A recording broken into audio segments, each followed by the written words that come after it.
Happy holidays, everybody. Welcome to another episode of the Court Report. The Nuggets go down in a nail biter here at the end, and it's Christmas. So we got a huge slate of basketball coming up. We're excited to talk about it. Let's get right to it.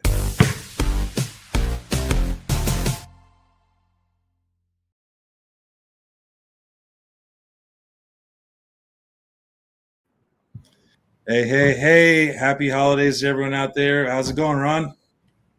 Great. Merry Christmas Eve to all of our NBA fans that are watching the show.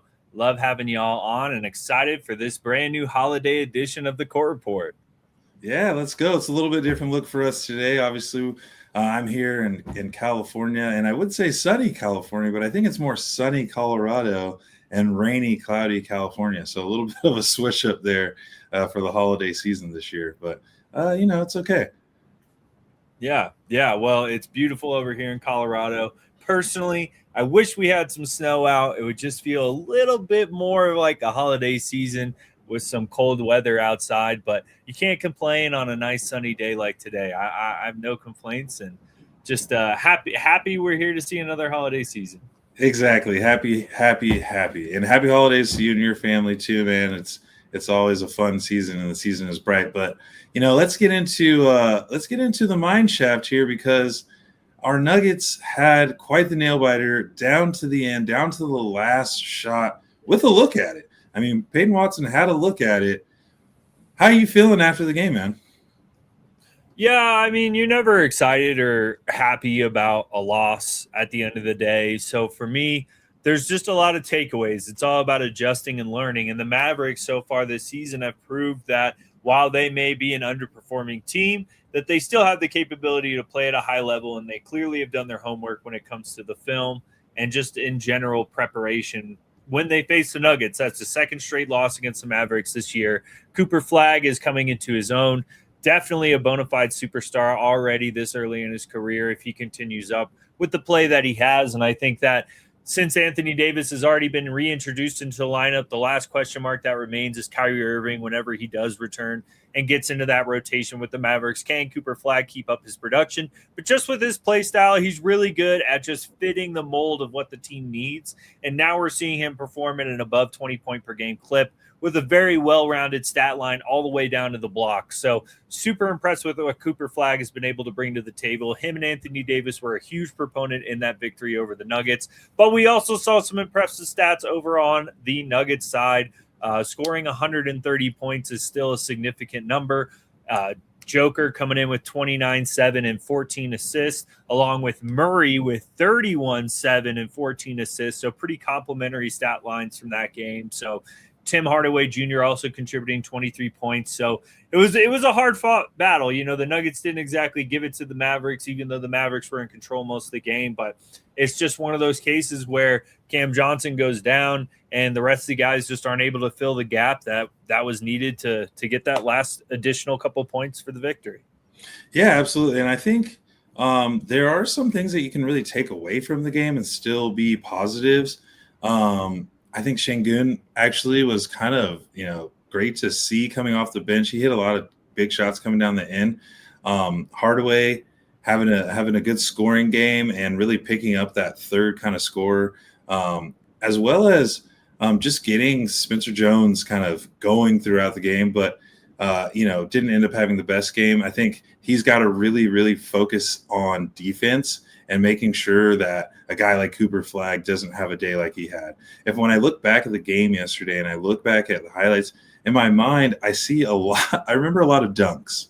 There was a lot of dunks on the Mavericks end, and you don't really want to see that, right? You don't want to see that as you kind of go along through the game. You don't want to see a lot of dunks and just easy buckets. And there was a lot of those kind of 50-50 balls that kind of went the Mavericks' way, offensive rebounds that kind of bounced the Mavericks' way, right? Like there was those kind of plays throughout the game that I kind of saw quite a bit. But that 14-0 run to start or deep in the third, that was kind of like, come on, guys, can't have that stretch. But they came back. I think they scored 41 actually overall in the third quarter, or 47 maybe. It was a really good scoring quarter for them. And they came back. They kept it close towards the end. And I thought they had a chance to win. I don't know. Would you have rather have, Jokic take that shot down the end, or he makes the right play and passes it out? I don't know. But I thought there was a lot to still be happy about, but you got to kind of come out with those wins when you can, especially against a team like Dallas. Yeah, absolutely. And they just kind of continue down the rhetoric that we started several weeks ago, where they just continue to play down to their competition level. I don't think the Mavericks really treat the Nuggets from a talent or skill perspective. So while they do have some talented guys, Anthony Davis, Cooper Flagg, those are some definitely high talented, high caliber players, but they don't have the depth that's required to really compete. And so from my perspective, I want Jokic to take those shots. I think that's one thing that we've seen from him far too often, not only in this season, but just throughout his career, is Jokic is looking for the overall best available shot rather than making sure he's the one taking that shot. It's not Murray. It needs to be Jokic anytime the game's on the line. And that's no knock to Peyton Watson. That's a shot he can make, and he just didn't knock it down. It's just circumstantial. But Jokic is the guy who runs this team, and I'd rather him take a triple team shot under the basket than Watson take a wide open three. It just wasn't needed. And I feel like while that's his instinct and that's what makes him great, it can cost us the game sometimes, and this is proof of that. Yeah, absolutely. And that's kind of the bummer, because I think if Peyton Watson hits that shot, though, you get a lot of confidence going forward for the rest of the season with that shot being made. Not only just for him, but for Jokic to go ahead and pass the ball again, for Murray to feel like he can go and trust a guy like Watson in the corner at the end of the game. I think for overall team morale, that shot, if he makes it, does a lot for the team and does a lot for what they're trying to do for the long run in the season. Unfortunately, he missed it, but it really was a good look. It was the right play. Jokic made the right play.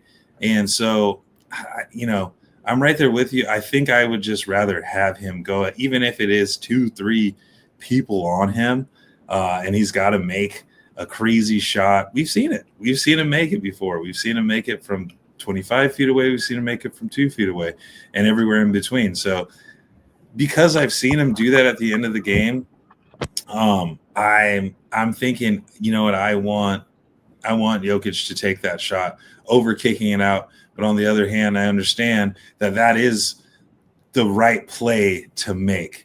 So, I'm a little torn there, but that's why I go back to those plays where you have those weird bounces on the rebounds. Our guards aren't really coming back to rebound.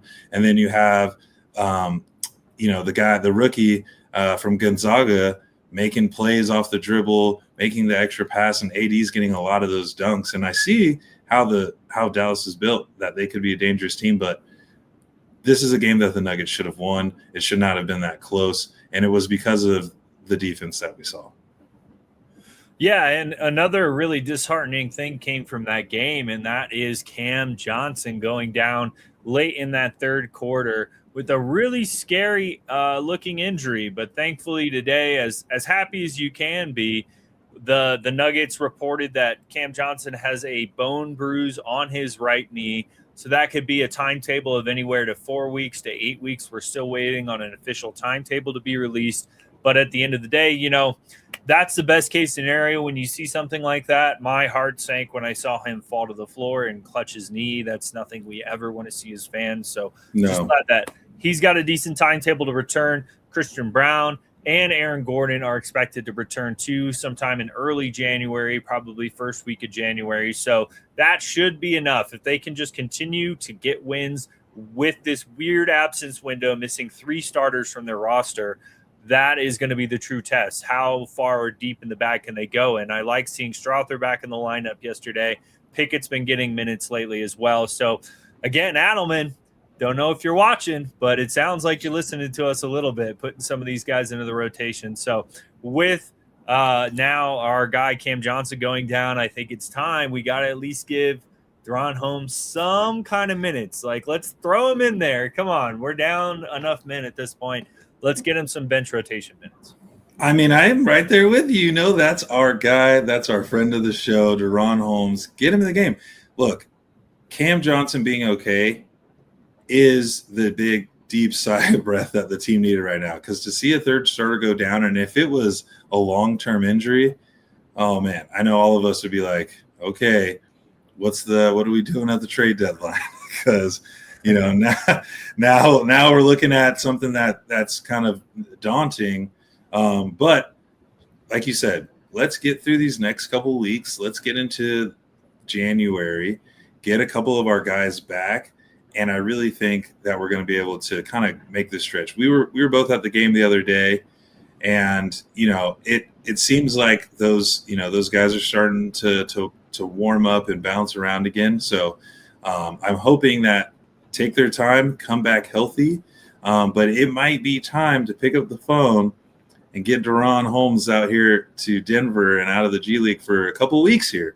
This is a good time to give him some run, give him some maybe extended playing minutes alongside guys like Spencer Jones, Peyton Watson, and see what you really have in that second, third unit, and see if he can really be a piece. I think that he can, because you're going to have to see a lot more from Tim Hardaway now. I'm curious to see who they put in for Cam. It might be Peyton Watson just because of the way he's been playing.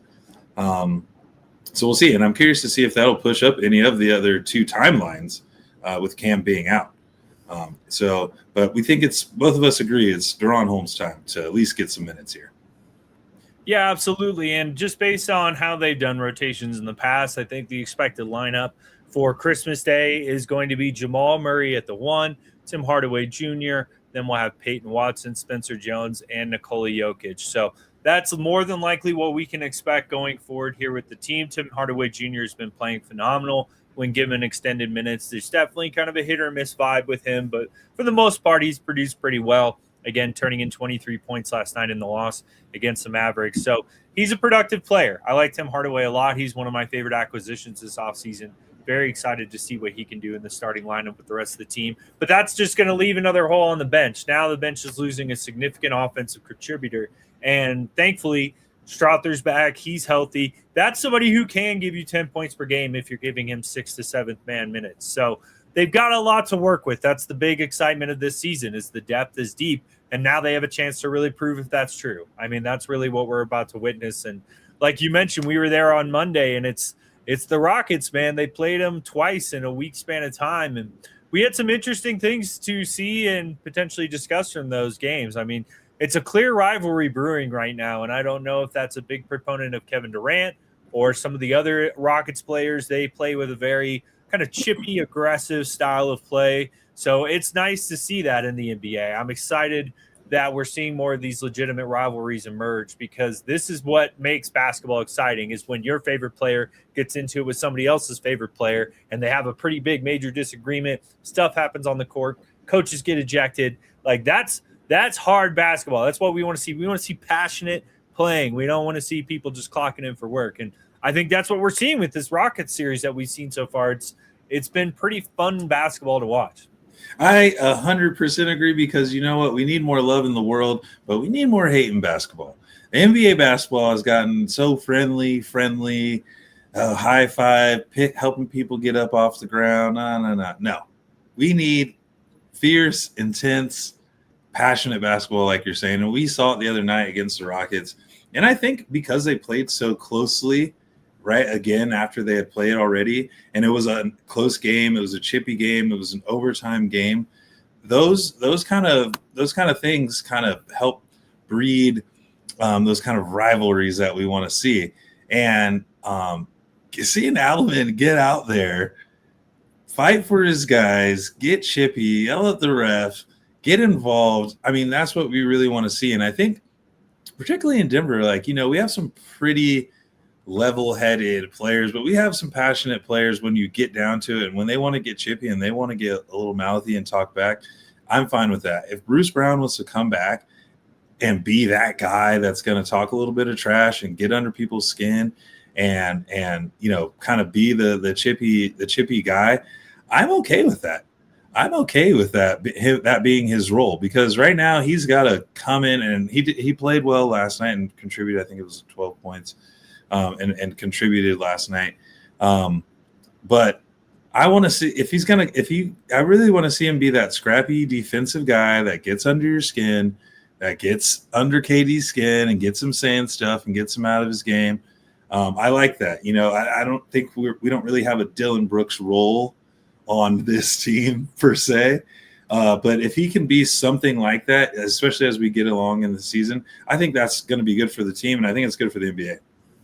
Yeah, and Bruce Brown has always been that aggressive, team-oriented player. So it's good to see him really get more acclimated and comfortable with talking some smack. And I don't know if you've noticed, but his numbers have improved since he got into it with Kevin Durant, and he's been performing more at a 10-point per game clip lately. So that's where Bruce Brown really needs to fit in, especially on the offensive end. We all know he plays solidly on the defensive side, but to see him consistently being able to put up 10 points per game, one big change from Bruce that I've recognized is just that ability to get to the hole. That was one thing that I felt like he did really well in that 23 championship run. So seeing him drive to the basket, make some really tough baskets, like those are the spark plugs that are really going to propel a team to win games. I mean, those extra 10 points, while it only shows up as 10 points, it really has a bigger impact because it keeps that momentum strong when the bench unit is in. And it's an underestimated factor. A lot of these types of moves don't show up in the stat sheet. So love seeing Bruce get that fire going, confidence going. He's been somebody kind of slow to get it going this season. So love seeing that from him, and especially now with Tim Hardaway Jr. or Bruce Brown potentially moving into the starting lineup, we're definitely going to need to see more from him as a player. So ideally, with his upward trajectory, he's going to fit that placement well and be able to really produce in that time with Cam Johnson, CB, and AG all sidelined. Yeah, and I think, and what were your thoughts on Strother last night? Because I thought he could have actually played the last game, not this game, not last night, but the game before that. I thought he could have actually fit into that guard space more in that game, and he didn't. But I thought it was good to see him get out there, get into the right spots, and hit a few shots that were big down the stretch. What did you think about his performance, and how do you think that he can fit into this Nuggets kind of rotation as we go? Yeah, I mean, that's a really good question. Julian Strother is somebody who's had pretty good amount of time on an NBA floor. He saw pretty extended minutes last season where he was in a position to potentially be 7th or 8th scoring option coming off that bench. So for him, I think he just looked a little bit rusty. He's still getting back to it. There's a lot of new faces, especially when it comes to the bench unit. So I think he's still kind of, like you mentioned, finding his placement. It's still a big factor in trying to figure out where he fits in as a player. So there's still a lot to go for him. But now we're going to see with this bench unit, it is going to alleviate some of that guard position dominance that we've seen from them, because on that bench unit, they have Peyton Watson and then Bruce Brown, Tim Hardaway Jr. They're just really guard heavy to then also throw in Julian Strother, who typically plays a shooting guard, small forward role. So for him, he'll now have kind of more of that freedom to play more of a Tim Hardaway role, because for those of us who've watched Julian Strother develop over the years, we know he has kind of an MPJ, Tim Hardaway style of offensive play style.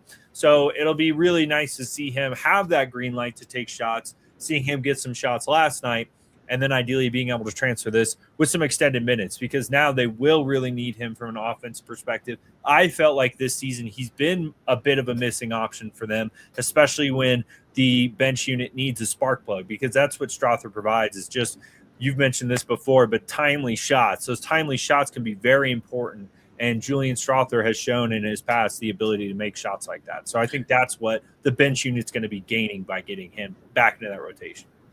Yeah, and when you look, I mean, I look at it that way because I'm looking at it like Strother, Hardaway. I mean, if you get Watson hitting shots, if you get Jones in the corner hitting shots, and then you have Murray and Jokic, and then you bring back, AG, the three. If everyone's hitting threes, there's going to be some blowout games going down the stretch here in the season, because who do you guard? You're going to have to double Jokic in the center. You're going to have to. You're not going to leave him in the middle of the court one-on-one, or he's going to put up 50 on you. If you're going to let them run pick and roll at the top, and they do dribble handoff and come off that, there's going to be someone open in the corner. How do you stop that offense? And we've seen it already this year. Their offense has been phenomenal. And it seems like there are places for it to actually get better. And that, I think, is with, like we're saying, those timely shots around Strother and around Hardaway, and when we can make those. And then, like I said, and then you have Cam Johnson too. So who do you leave open when you can bring in that kind of rotation? I don't know. I really don't know who you leave open, because one of them, every one of them can hit that shot. Yeah, and it's a matter of kind of choosing. I think many players have mentioned this when talking about the Nuggets specifically. At the end of the day, you kind of have to decide what your game plan is going to be.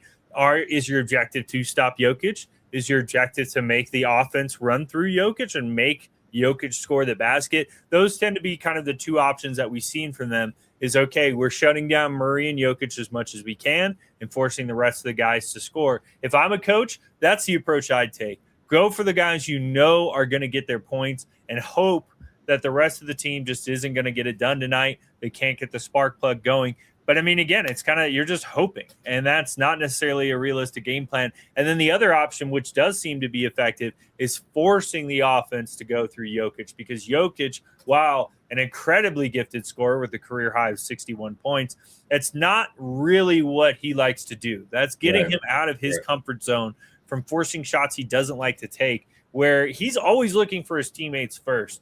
Even when he's open, he's still, I mean, we even saw that last night. He got handed the ball at a wide open shot and kind of was like, well, who else is open? You know, it's like, dude, you're open. Yeah. You take the shot, you know? And I think as great of a player as Jokic is, that's kind of what cost us the game last night. And that's proof that forcing Jokic to take the offensive end too can be kind of a tougher assignment. Like, making him score all the points for his team is also a good way to go. So you have to pick and choose your battles. You're definitely not doing both. Anytime that him and Murray step on the floor, you're just got to pick your poison.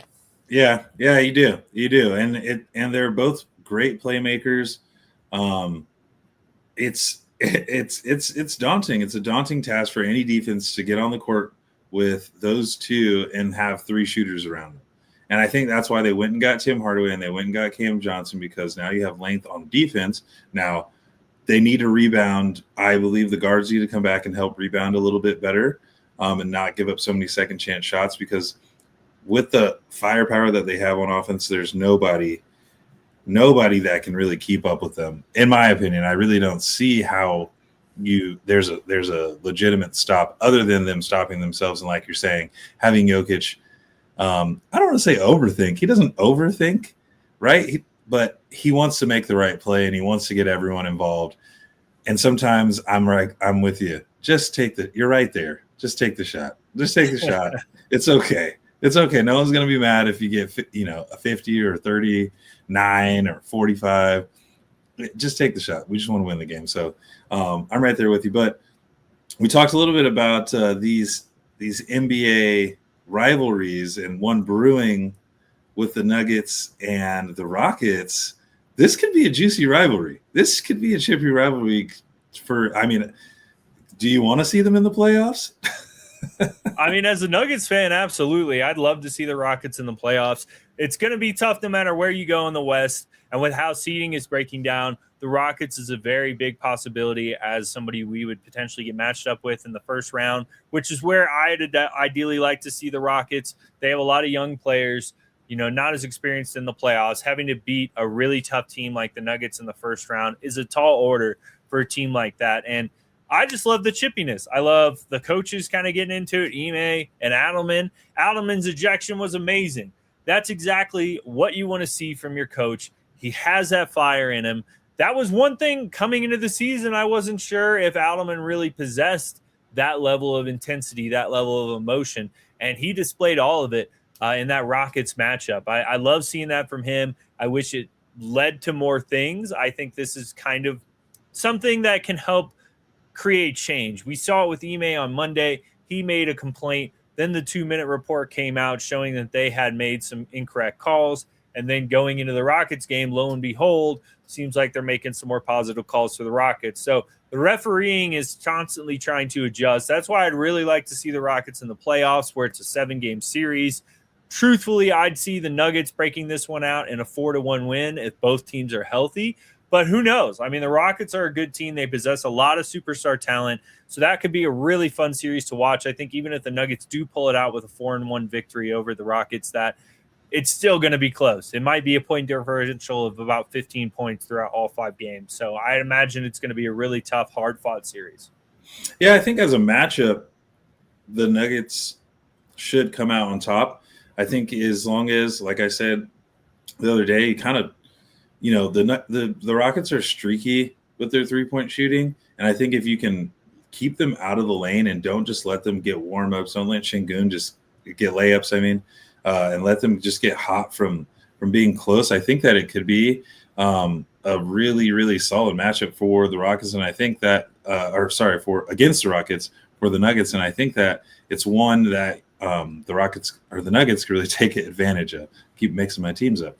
But as far as other kind of rivalries that we're seeing across the NBA, because when you look at the top right now of the league, you got the Thunder, you got the Nuggets, you got the Spurs, you got the Lakers, and you got the Rockets. So, there's a lot of potential, I think, for a lot of really, really good rivalries that can start to brew. And I'm curious to see what happens with this Spurs Thunder rivalry that's starting to brew here, because the Thunder, all of their fans, all the beginning of the season wanted to say, oh, we're gonna get the record. We're only gonna lose 2 games this year. Oh, there's no one that could beat us. We're so good. Everyone on ESPN. Oh, we're never gonna see the Thunder lose. Everyone on all the sports networks. Oh, the Thunder are the best thing since sliced bread. Well, guess what? I think the Spurs might have them figured out, and it seems like they have something that they can't figure out, and it might be that 7'5" guy, because he's an alien and he really makes a difference and puts that length kind of in question for the Thunder. Yeah, and one thing I think that the Spurs bring to the table that the Thunder can tend to struggle with, and they typically win out based on how their defense plays, but the Spurs really do bring a strong, healthy offensive side to the game as well. We saw that with Keldon Johnson with 20 points. You have De'Aaron Fox, you've got Stephon Castle, you've got Vassell, you've got so many guys who can get the job done, and that's where the Spurs are separating because they play well on the defensive end. So OKC's big weakness is if you can stop them on the offensive side, which is realistically just Shea and Jalen Williams, and then maybe some other guys, kind of similar to how the Nuggets are. I would say their offense isn't even as talented as the Nuggets. So it's like one of those things where it's if you can figure out a way to slow them down, shut them down, get them out of their comfort zone on the offensive end, and still play good offense on your own, which the Spurs have been able to do, that's how you win the game. And I want to see the Nuggets, who I think can play at a similar caliber. I just wish we would see the Thunder before February. That's my only biggest complaint is this is the Spurs' 3rd time seeing the Thunder this year tomorrow, which is the highly anticipated Christmas game. I'm super excited for this matchup, but we don't get a test with them early. And that's been a big contributor in the Thunder's success. They've had about 50% of their teams are under 500. And it's been it's closer to actually 65% of those teams. So it's just been interesting to see how that's worked in the Thunder's favor. Now, you still have to win those games. It's still very difficult. I'm not trying to take away that fact. But the Thunder are now 7-3 out of their last 10. The Spurs have beat them twice. They lost to the Timberwolves. People are starting to figure out the Thunder, and they don't look as invincible as they were to begin the season, like you had mentioned. So I'm really excited for Christmas Day. This is a lot to prove for the Thunder, Shea including. With Wemby and the Spurs ready and excited with a 2-game win streak against the Thunder. If the Thunder lose this game, then real questions get arise, like can they even get through the Spurs, let alone the Nuggets? So more and more questions get pulled up as the Thunder get exposed a little bit more on each side of the floor. I mean, that's one thing that I was excited to see is like, wow, they aren't unbeatable. They aren't this almighty team. Now, granted, again, one of the best in history, but it's playing out to be a more competitive year than we thought. Absolutely. And, there's one other thing that you didn't mention was that I saw, and like you mentioned, the refs the game a little bit better. I don't even know if I want to say good, but better. I don't know if I want to say good yet, but More they rest closer the game. to a regular NBA game.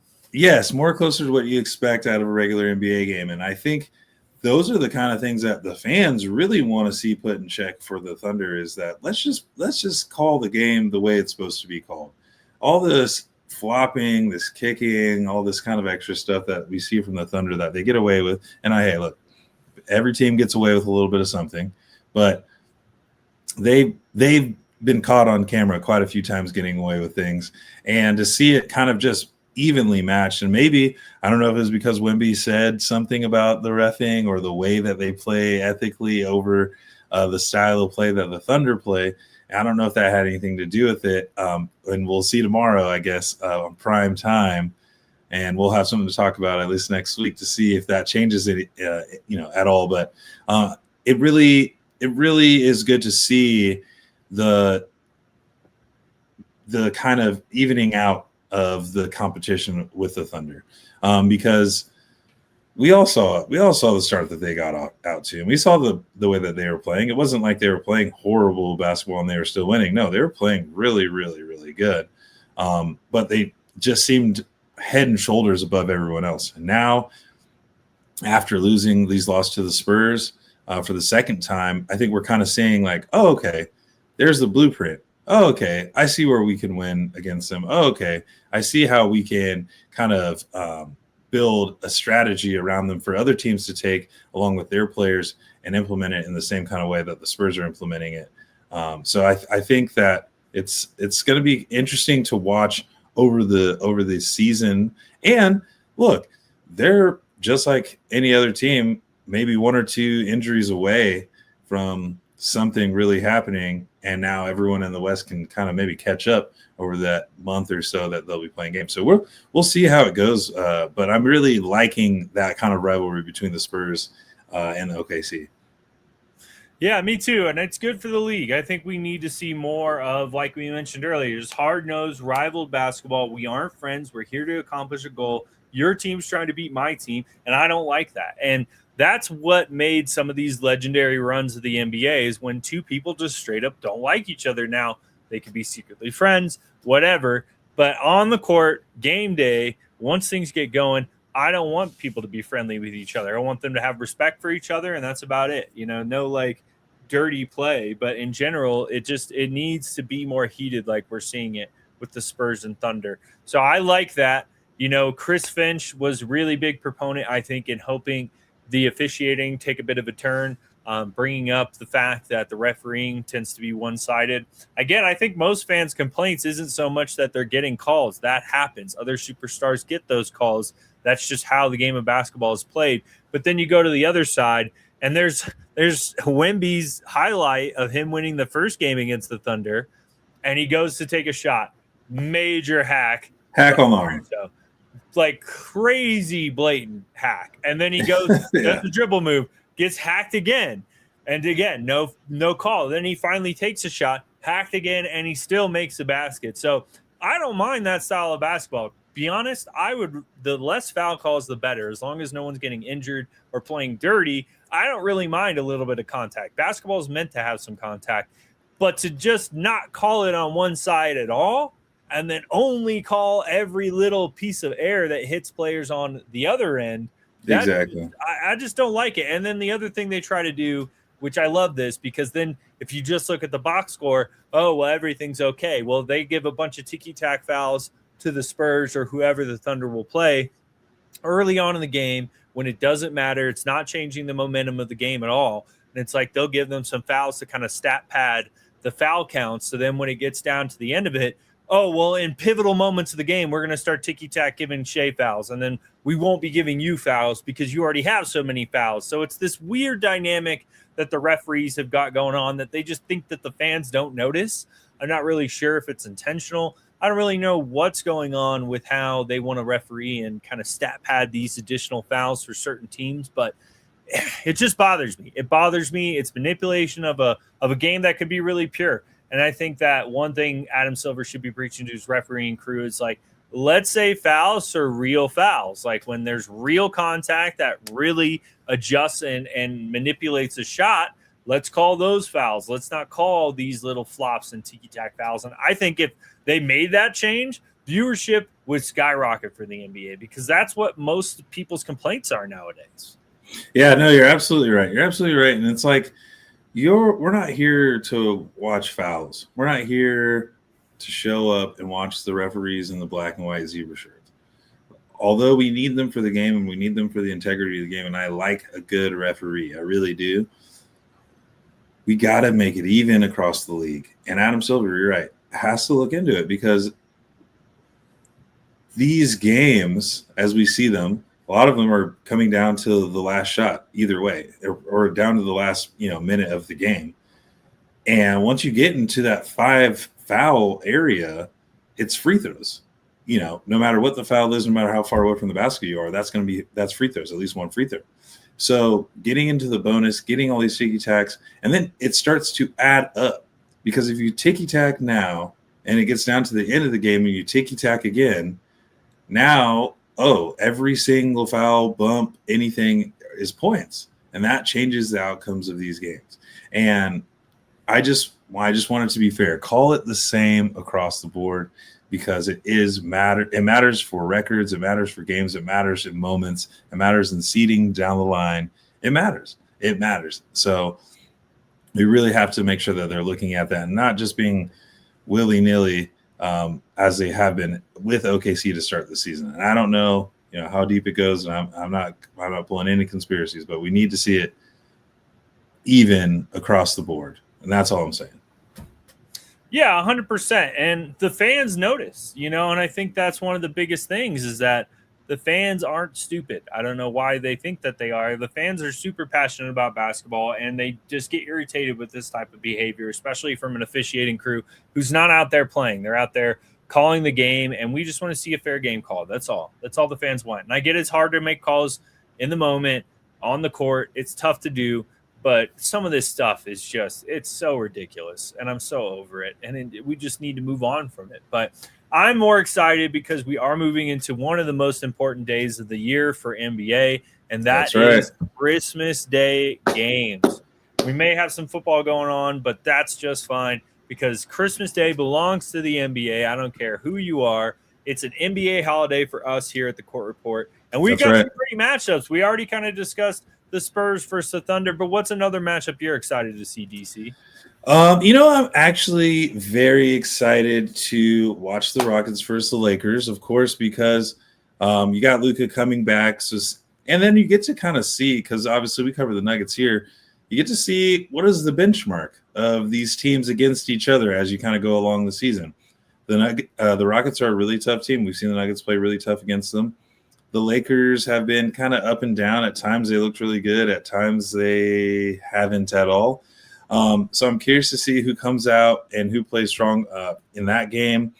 The Timberwolves and the Nuggets I'm really excited about, obviously. But the Cavaliers and the Knicks is a team that is a game that I really kind of want to watch and see and keep my eye on the East, because we talked about the East and there's a lot of good teams out there. The Knicks have sneakingly been doing really well. They won the NBA Cup.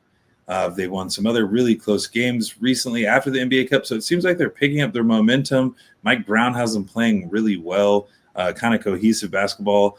I'm curious to see how that East game goes and see if they can take the Cavaliers, because I think that the Cavaliers at the beginning of the season really thought they were going to be contenders again, and they haven't really looked like it as much this year. Yeah, the Cavaliers, in my opinion, are almost comparable to the Bucks, even though the Bucks possess a higher caliber tier of talent in Giannis.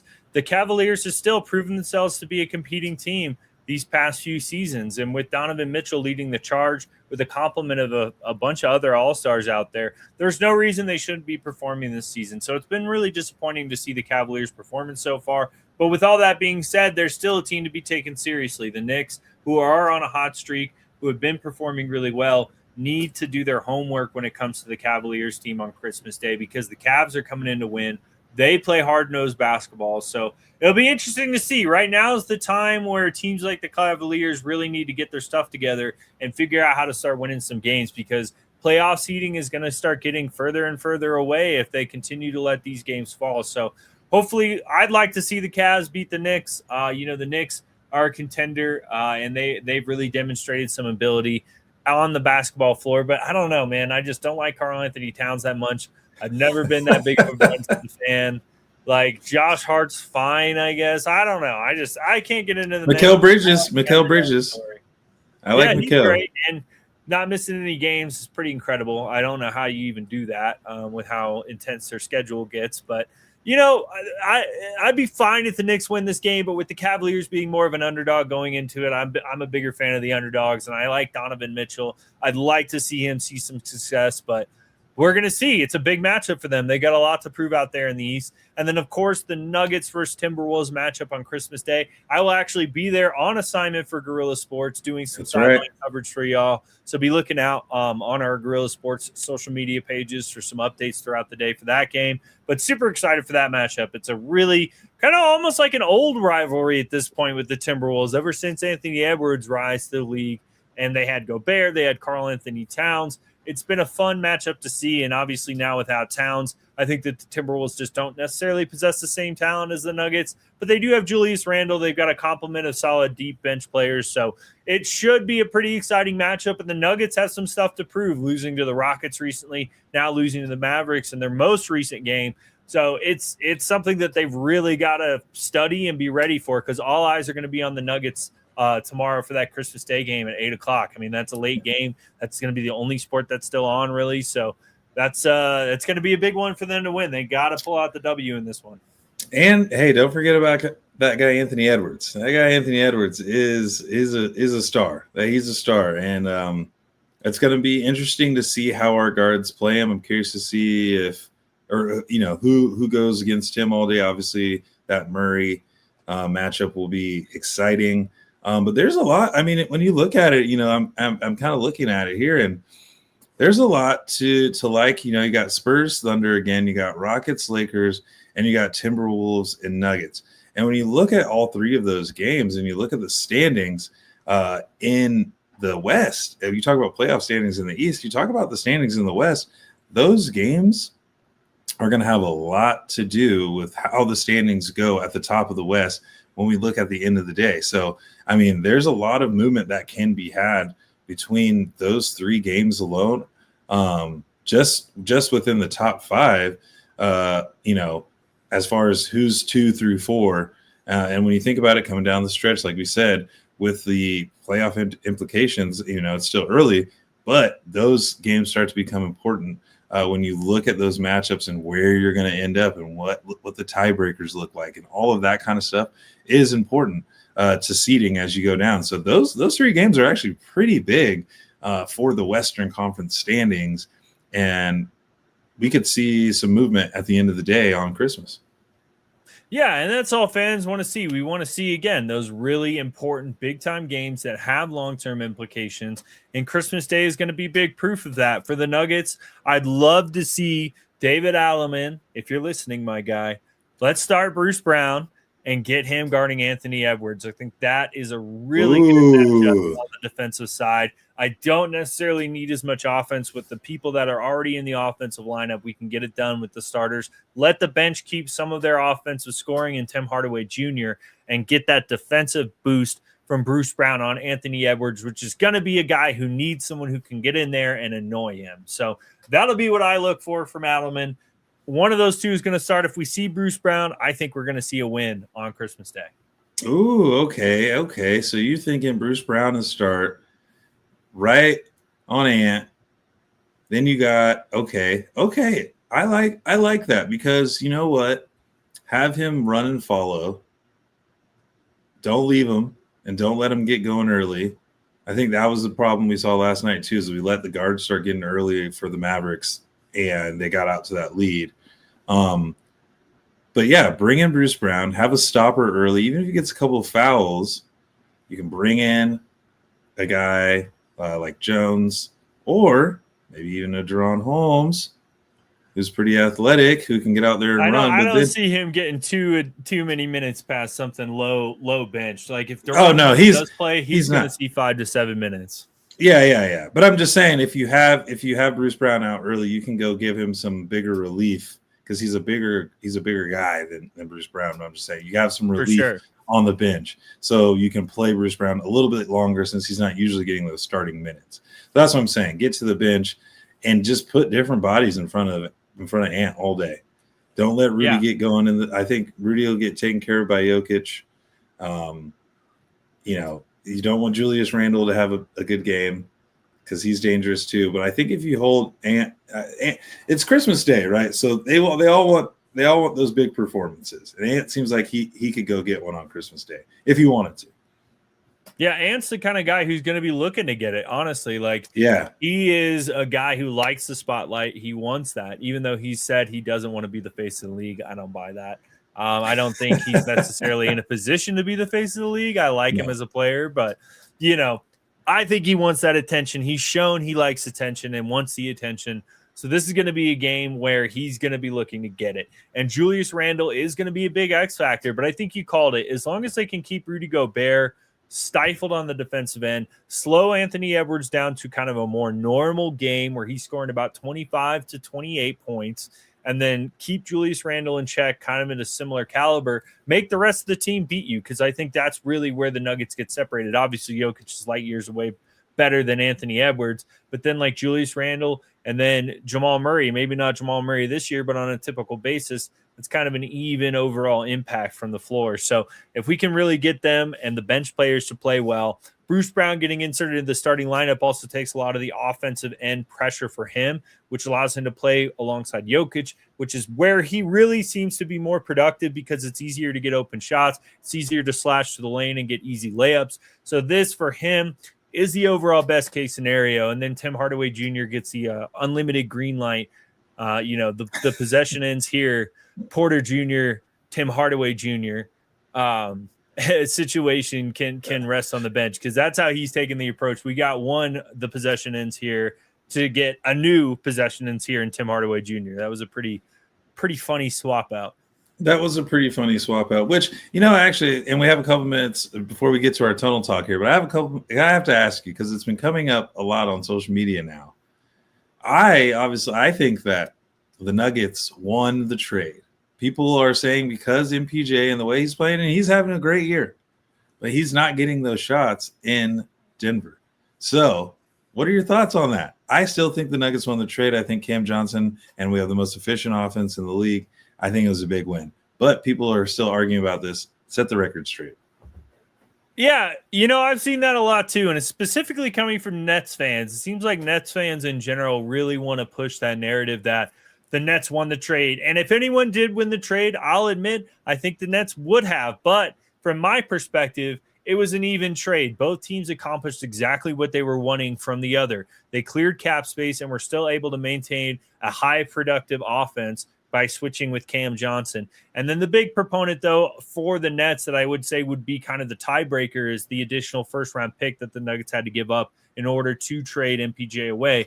But the Nets got exactly what they were hoping for, a high-caliber scorer who's going to be able to lead the Nets to being competitive. And they look somewhat competitive, and I'm so happy for Michael Porter Jr. I want to make that really clear. I have no disdain or dislike for MPJ. I really like him as a player. I was in shambles when we had to let him go, but it was the best case scenario trade for the Nuggets. They made up that $10 million salary cap gap, and they were able to add essentially 4 total players with that cap space that they created. So that is a really important thing for this team, and that's what's led to so much success this season. I think if we don't make that trade, the Nuggets would be in a much worse spot. We'd see a lot more of what we saw last season. It just would have not gotten them to the place that they needed to be. And then same thing for Michael Porter Jr. He would have been years and years away from being a first option on the Nuggets without injuries and things of that nature. So to see him finally be able to go to a team where the production pressure is not so much on his shoulders, and he just gets to flourish. He gets to take those shots. If he has a bad night, it's okay. They're the Nets. They're not competing this season. And obviously Nets fans want to see them compete all year, but I think this is the best place for him. It's just a place where he's allowed to be himself, play like himself, take as many shots as he wants with nobody worrying if he misses. Like, that takes so much of that off of your shoulders, like allowing him to have the confidence to become potentially a 30-point per game scorer. I mean, at this point, it seems like every other game he's dropping 30. So I'm super happy for MPJ. I'm super happy for the Nuggets. I think that was about as win-win of a trade as you could get. And I'm happy for the Nets. Hey, Nets fans, you guys got a great, exciting thing to watch this year in Michael Porter Jr., even if you're not winning games. MPJ still torching teams, and it's fun. It's fun to watch. So even trade, both teams win. That's my final word. And I think that's the only way you can look at it at this point. I like that. No, I like that. I would agree. I think when you look at it, both teams got what they needed, and they both are excelling. Well, one's excelling. The player is excelling in Brooklyn, and that's all you can really ask for in a trade. Everyone gets what they need. Unfortunately, Brooklyn needs a lot more, and this Cam Jones thing is working out for the Nuggets quite well. So I'm right there with you. I just wanted to bring that up because I've been seeing it a lot. I don't know, maybe it's my algorithm, but I've been seeing it a lot, and I just wanted to say, hey, let's talk about this real quick. Throw that in there. But closing that segment, we're going to head over to the tunnel and get some tunnel talk in. How do you feel about that? Yeah, let's open up the tunnel. Let's see what you got this week. I heard you've got some pretty interesting fits to let us analyze. I got some interesting stuff. I think there might be a little theme here this week. We'll see. Let's check out our first guy. Our first guy, Devin. D-Book. Now, D-Book, he's got the Marty McFly vest on. Yeah, which I like, but what's up with the like frilled homeless pants? I don't know about those. Yeah, I don't know either. Again, it's kind of like almost like 2015 fashion and 2000s fashion have molded into this like baggy, ripped, distressed vintage era. And I don't know. I mean, to me, right off the bat, he looks like a South Park character, like with the hat and then the winter clothes, and then there's the colors. I mean, he looks like his mom dressed him this morning, and he's like walking into game day because mom put his outfit together, and maybe she didn't like the pants, but she bought him the pants because she knows he wanted them or something. And then he really we got some Converses. Kind of surprising he's not wearing his own shoe line, but I don't know. I'd say this one's not it. We don't really have much of a color scheme going. We've got a lot of different kind of fit materials and ideas meshing. So I'd love to know where this game is located because we've got a vest with a hoodie and a hat, but then you're wearing shorts and not waterproof shoes. So obviously not practical. I think that it's in either, I think it was before the Laker game. So it's either Arizona or LA. So it wasn't necessary either way to have a beanie, a sweatshirt, and a jacket on. I know it's not that cold. He's sweating. I know he's hot. And I'm not sure, like if I'm the security at the stadium, is this Devin Booker or is this just some guy walking into the stadium? I don't know. I don't know if I can tell just from the outfit, right? Yeah, it doesn't look like someone showed up to work. Have you seen that one? Oh, yeah. He looks exactly like Clay. And he snuck in. Fooled security. Well, he got banned for life, so true. Hope it was worth it. But, yeah, pretty insane look going on there. And I don't know. I mean, nowadays, this is how most of the players tend to dress. So as a security guard, I think my biggest concern is not laughing in his face when he walks by because I don't want to lose my job. I think that would be the hardest thing. It would be like not busting out laughing. No, you don't want to lose the credentials. You don't want to lose the job and the credentials. That's for sure. Yeah. But tough fit. That's not it for me. That's not it. It's not going to work for me. But keeping with our theme on the show that we like so every week, let's go back to our leather pants. Oh. And go with the look. What do you think about this one? Actually, I kind of like this outfit. I like it. I've just accepted the leather pants thing, like whatever. I can get over that. At least these like kind of fit. I mean, they're definitely like a boot cut, but he is wearing, I think, from what I can tell, some boots of some kind. I like this outfit. We got a really good color coordination going on. I mean, he even coordinated his purse, so it's a really good fit. Even kind of though we got some variations of the orange. I like the slightly lighter orange pop with the belt, giving that separation from your pant color to your shirt color, almost as if it was a combo of those two colors. So genuinely, I really like this outfit. It fits him well. It's not too tight. It's not too bulky. It's like right in a good zone and good color coordination. This is a good fit to me. This is finally a good leather pant fit on the show. We've been waiting for it, and we've seen pink leather, red leather, double printed leather. We've seen it all, and this one, I can say I love it. I would wear this outfit. I would wear it today. Yeah, If I had it. It's a great outfit. It's got he's got the bag over the shoulder, not like a purse in his hand. The leather pants are flattering, if you will, instead of being a bright color or extremely wide or extremely tight. They're like a nice, like study leather chair color. Like a good classic brown, like a holiday chair that you'd sit in the holidays. Yeah. It's one of those. Contemplate. Exactly, and read a book, contemplate, eat some marshmallows. All that kind of stuff. This is a for sure it. This is probably one of my first for sure it fits on this show. Like this is like a no-brainer. That's a great outfit. I'd wear that myself personally. I'm right there with you. 10 out of 10. I like this one. And let's go back to our homeless looking friends over here. Oh my gosh, dude. Is that Jeremy? That is Jeremy. That's your boy. Jeremy Grant, ex-Nuggets.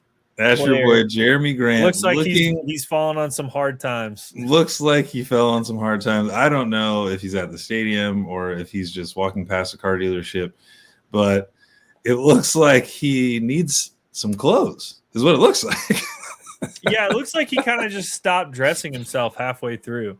Like, he put all the clothes on and then forgot to, like, actually finish putting them where they go. Like, he's got a pinstripe dress shirt underneath of, like, a nice sweater. Like, he's got all the right clothing. They're just not put on very well at all. Like, no, and they don't go together. I don't know if that's just a Portland, Oregon vibe, which definitely could be the case. I mean, this would be a popular vibe out there, but it's like, dude, you could have just tucked it in, just straightened out the underneath sweater there. You got a nice pea coat, very fashionable this time of year. I don't even mind the beanie. Like, if he's wearing a nice, like, put together outfit, that wouldn't have looked so bad. But it's just I just don't care type attitude of throwing the clothes on as if his mom laid out his clothes for him and he is the one to put them on. He was pissed. He was pissed that he had to put them on. Yeah, and then again, like, some pretty extremely baggy pants. Like, you could probably save yourself from falling with pants like that.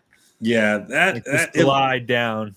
It almost looks as if he lives close to the stadium, and he didn't want anyone from Portland to recognize who he was on his walk to the stadium, and so he put this on kind of as a disguise to kind of blend in to the Oregon people's kind of local look. Is what I'm seeing right now. He's just one of you guys, Portland. He's just one of the dudes out there, kind of stumbling around. Just one of the guys. I don't know if he's going 6'9", one of the guys. Just a super gigantic human being, one of the dudes. Yeah, between him and Devin Booker, I mean, are you going to work or are you going back? I don't know. Devin Booker's more like our height. Well, I guess he is like 6'6", so he's probably closer to your height. But still, I don't know. I prefer this outfit over Devin Booker's outfit if we're taking sides, just because the actual garments he's wearing do all go together. It's just more the choice to not wear them properly. And they're not ripped. Yeah. They're still nice clothes. It's just like, that's a good outfit. It's just he forgot to finish putting it on. Like it's like he was in a hurry. It's like, oh crap. I gotta get out the door. And he just ran out the door because he was running late today and he just didn't have time to, like, tuck in his shirt, and, like, he was gonna head to the bathroom before a tip off or something. Yeah. And then he realized he was late. He had to go. So he was like, oh, let me just put this sweater on and we'll be fine. Yeah.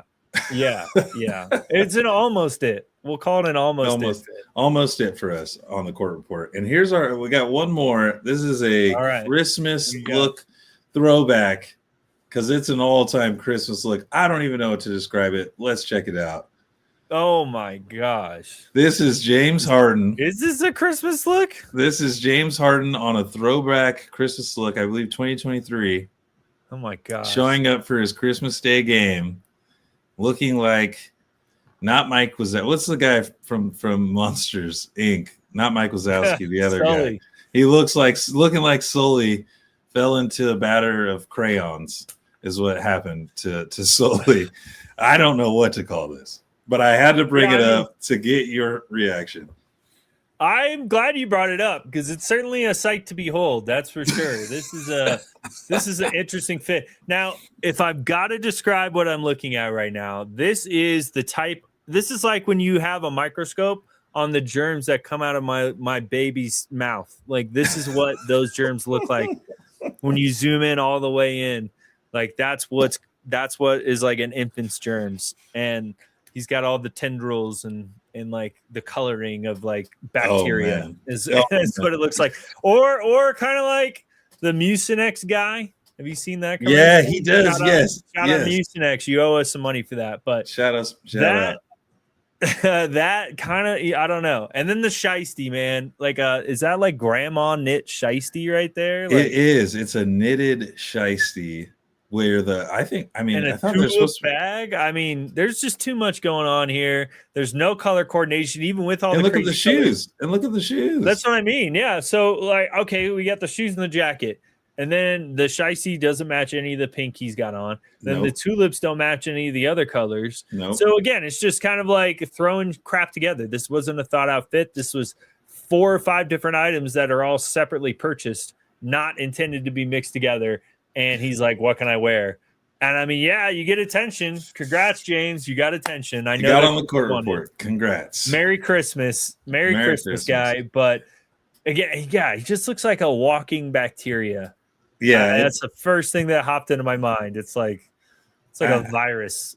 Yeah, I am speechless. And I have to then remind you again that he does have leather pants on. So, the leather pants. Oh, he does. Still somehow make it onto the show because, well, one, I think it's hilarious. And this look is just, it's not it. It's just not it. It's a crime against fashion. I don't care how much it costs. That's a safe statement to say. I don't care how much it costs. It looks bad. Remember, everybody out there, rule of thumb for those who have not seen the show and have not heard our fashion tips before. If the first thing that you have to tell me about your outfit is how much it costs or who made it, it is a bad outfit. It is not a good outfit. That is like rule number 1 of how to decide who is rich and just wearing things and who actually knows how to dress. If you tell me how much it costs, it makes it worthless. That's just my opinion. It makes it not worth the damn thing. No, and this just looks bad. He doesn't even look like he likes wearing it. That's how bad it looks. So it looks like he's out there to like infect everybody. Yeah. This is like what's sitting on the airport rails, like waiting for you on your plane ride home this holiday season for all the fans out there. It's like this is what's waiting to give you a cold. Oh, At the end of your travels, like right when you're about to get home, someone coughs and this is what comes out of their mouth. This is what you see. This is what you should see. Yeah. This is what you should We envision. all have met him in health class before. We've all seen this before. We've all seen it. Oh man. Well, that is our our tunnel talk looks for the day. I had to throw that one in there. That was a good one. That was a really good one in the sense of it's definitely a conversation starter. Absolutely. It's a heinous crime against fashion in our show, The Tunnel Talk, but it's certainly an interesting one that got us talking. I had to see it, so you had to see it too. That's fair. That's fair. If I had to witness that by myself in private, I'm making sure everybody I know has to see that as well because that's right. How ridiculous. I mean, how ridiculous. But that's right. What a great episode of Tunnel Talk, though. I think we found our first ever for sure fit. I mean, that really didn't take first one discussion like the other ones. No, it did not. That's the most confident I've ever felt about a fit, I think, on the show. Yeah, I'm gonna have to start looking for ones like that. But see, it was still flashy, but it was definitely flashy. But if we're gonna be fashionable and flashy, like let's do it right. And I think that accomplished the goal. Like that's classic, perfect style. You get a little bit of the modernness with the baggier pants. Like it was just a good mix of everything. He really made a good quality statement about his design choices. So shout out to that stylist if it was a stylist. Again, I want to start meeting y'all. We gotta start chatting offline. That's right. Hit us up, stylist. We want to see what you got. We want to see what you have to say too. So, but yeah, into the show here. It was a great episode of the Court Report, and I want to say happy holidays, Merry Christmas to everyone out there, especially to my co-host. Happy holidays to his family. and the little guy. I love that little guy. He's awesome. Yeah, the fitted firstborn. He's growing up. But big I shout love that. out to my family. Hope you guys are watching. Love you, Yes, and my Katie family and too. Robbie, and my parents, Bob and Debbie, and Sue and Rob, who are my wife's family. They're in town. My family as well, the in-laws. Love having you guys around this holiday season. That's right. Super excited to spend Christmas, a nice quiet Christmas tomorrow with everybody. And shout out your family, DC. I got to meet your parents for the first time. They were very nice people, so that was great. Yes, got to meet my parents, Phyllis and Demetrius. Shout out my brother Josh, my nephew Miles, my sister-in-law Sam, and Mo, Jeff, Lisa. Merry Christmas. Shout out to all you guys. Love you guys. All right. Well, thank you all for joining us here at the Court Report. Merry Christmas, and we will see you tomorrow at the Timberwolves versus Nuggets game. Yeah, see you tomorrow. I won't be there, but look out for Ron. He'll be there. Make sure you go find him and say hi. So peace out and happy holidays.